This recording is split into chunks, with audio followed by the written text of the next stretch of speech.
Salam à Toubko.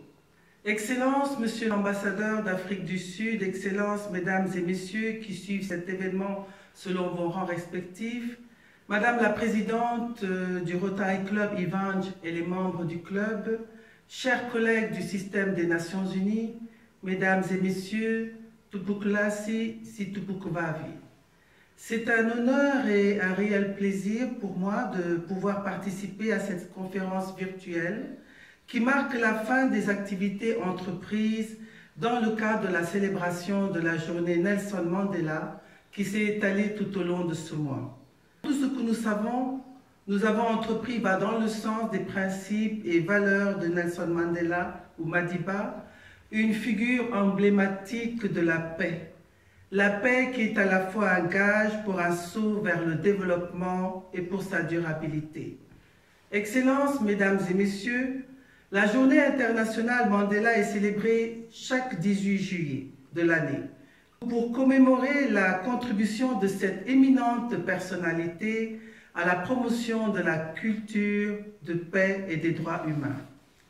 L'esprit de la journée Nelson Mandela est de consacrer 67 minutes de son temps à une œuvre au service de la communauté. Ceci, bien entendu, en souvenir des 67 ans durant lesquels Nelson Mandela s'est consacré à la lutte pour l'égalité, la réconciliation et la diversité des cultures.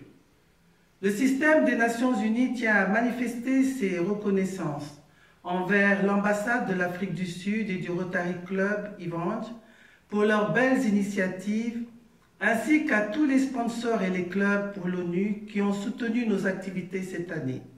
Les dons que vous avez offerts ont contribué à sauver des vies. La crise actuelle ne nous a pas empêchés d'agir et d'inspirer le changement.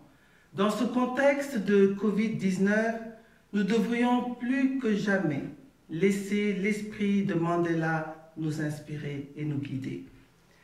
Le système des Nations Unies a toujours fait de ses priorités l'inclusion des personnes les plus vulnérables et la lutte contre la discrimination dans ses appuis pour le développement.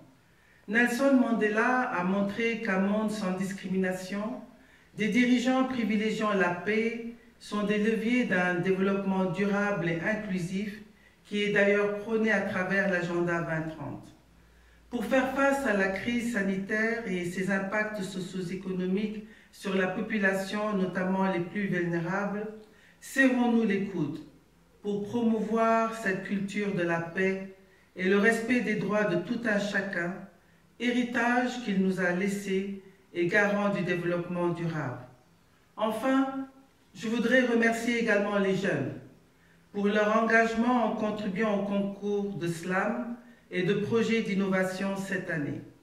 La remise des prix sera organisée au cours de la célébration de la Journée de la jeunesse le 12 août de cette année. Excellences, Mesdames et Messieurs, pour terminer mon allocution, permettez-moi de vous lire le message du secrétaire général de l'ONU. Je cite, « Chaque année, à l'occasion de l'anniversaire de Nelson Mandela, nous rendons hommage à un homme hors du commun, champion mondial de l'égalité, de la dignité et de la solidarité. Madiba était une immense figure morale du XXe siècle dont l'héritage intemporel continue aujourd'hui encore de nous inspirer. La journée internationale Nelson Mandela est placée sous le thème « Agir pour susciter le changement ». C'est donc l'occasion de souligner combien il importe de travailler ensemble, gouvernement et citoyens, pour construire un monde pacifique, durable et équitable. Nous célébrons cette journée à l'heure où la pandémie du Covid-19 met en danger toutes les populations à travers le monde, et en particulier les plus vulnérables. Face à ces vulnérabilités, les chefs d'État et de gouvernement doivent saisir l'importance fondamentale d'être unis et solidaires. Le Covid met à jour de profondes inégalités. Nous devons lutter contre cette pandémie de l'inégalité en adoptant un nouveau contrat social pour une ère nouvelle. Fin de citation. Merci, Misotra Betsaka.